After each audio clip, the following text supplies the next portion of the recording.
Now the colour of your live rock is a really good thing for giving you an indication of how good your water was last month. Now, if you've got nice elevated calcium, carbonate, pH, and magnesium levels, then over time you should get this beautiful purple coralline algae that'll grow all over your rocks.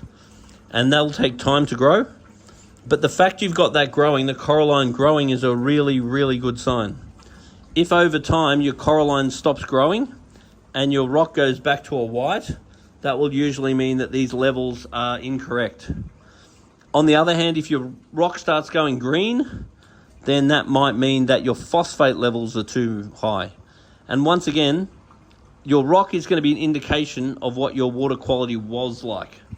So if you fix your rock now, then in the future, your rock will start, if you fix your water now, in the future, your rock will start to look good. So your rock is an indication of, let's say, the last 1 to 3 months. And what your water quality is like now will give you an indication of what your rock will look like in 1 to 3 months. After a big move like this, I prefer not to feed the fish for a couple of days.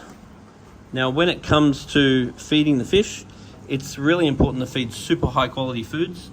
My favorite 2 foods is Spectrum's probiotic, because it's a really, really clean food.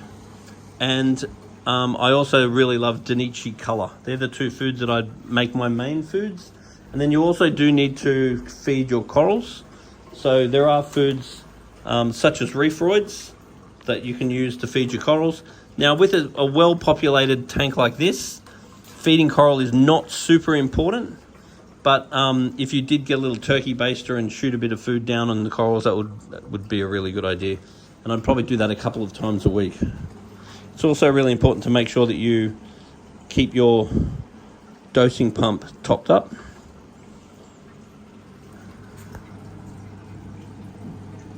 And it's really important the top of the tank always has very good surface agitation. So that's super, super important. So this thing here is about the best thing you can have. This is a reverse osmosis, it's a DI one. Now, once a year you do want to look at replacing the cartridges, but this one does actually have a TDS meter, one for the inlet and one for the outlet. And if you switch it to outlet and you see the TDS start rising, that means it's time to replace your cartridges, because the total dissolved solids is what this is here to remove. So you can switch it that way and you can see how much solids are coming in, and you can switch it that way and you can see how much solids are going out. After a while, if the amount of solids going out starts to raise, then replacing your cartridges, which normally you're doing about once a year, depending on use, then that will get your TDS down. So what's happening here is the water is going in there, and then the water is coming out through this white one, and that would be your RODI water, and then this one is your wastewater. So when you set it up, you need to have that one going onto your tap, and then you need to have this one that's going off to the garden, and then you need this one that goes off to the drum, so you can collect the water, so you can use the RO water for your top-ups in the tank, and you can also use your RO water to mix with good quality salt like Royal Nature, and mix up your salt ready for your water change. And these days there's these rimless, braceless tops, but a lot of people do get discouraged when their favourite fish jumps out, so they do come with these tops now. It certainly looks better without them, but if you've got some favourite fish, then it's certainly worth. The next thing you're really going to have to consider too is when it comes time to get more fish, you really want to bring a water sample down to the shop and a video of your tank running, so we can see what's going on in your tank, and we can see what all the fish are doing and what all the fish are. That way we can help recommend fish to go with your fish. But one thing that you really want to be aware of is with all fish, at Majestic Aquariums, we rate them as 1, 2, or 3. So a number 1 fish is something like a clownfish. That means that basically everyone does well with this fish, and if it dies, we could probably help you work out why. On the other hand, something like a coral beauty is a bit more of a 2. They usually go well, but not always. And then there are other fish like Moorish idols and so forth that are a number 3, where they're definitely harder to keep, so you want to buy them with less expectation. So if you stick with number 1s, you can't go wrong. And then same with your coral.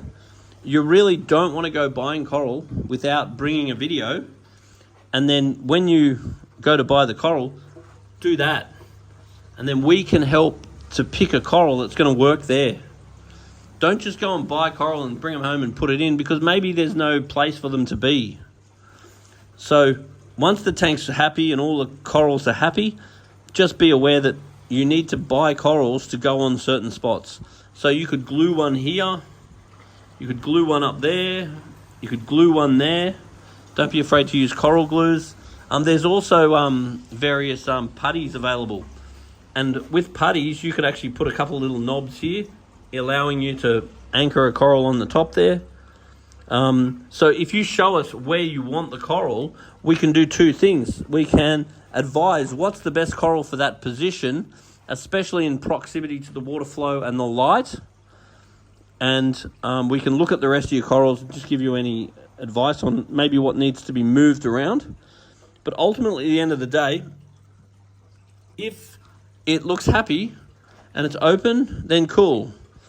If over a period of time it's not looking ideal, then it does really need to be moved. While this shrimp's got my attention, it's really important when these shrimps do shed that you don't freak out and think they're dead, and that you leave the shell in the tank, because they will want to eat the shell to get their calcium and their iodine and so forth back again. So there's a lovely striped cardinal there. I would also think about getting a pajama wrasse for this tank. He's really good for controlling the bristleworms, which I got stung by this morning. Oh, and you got to keep an eye on the anemone too. I found an anemone here. So here's an anemone.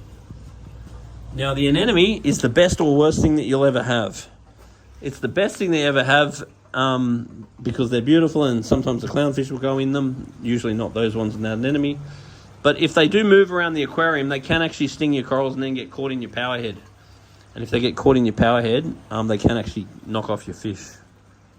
So just keep an eye on the anemone. Make sure that he's not anywhere near the power head. And keeping polyfilter in the water is also a good thing, because there has been times when neurotoxins have occurred, either from a fish death or from an anemone death, and then having polyfilter in the tank has been a bit of a lifeguard to help save you from that. Now, also these things here are called Aiptasia anemones.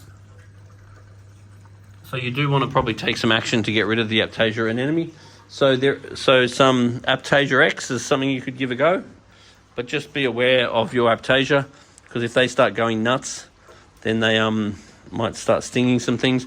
And if your bristleworms go nuts, which I got stung by this morning, there are some little traps too, and you can put bristleworm traps in, and you can start catching out your bristleworms just to make sure that your population of bristleworms doesn't get too high. So having plenty of scavengers like your strom shells, maybe some trochus snails, and an abalone is a really good thing. The starfish are great, but you got to make sure you don't get too much of one thing, because scavengers are great. They love to scavenge on stuff, but then if you put too many of the same scavenger and there's not enough stuff for them to scavenge on, then you've created too much competition in your aquarium, and they might not all be able to survive.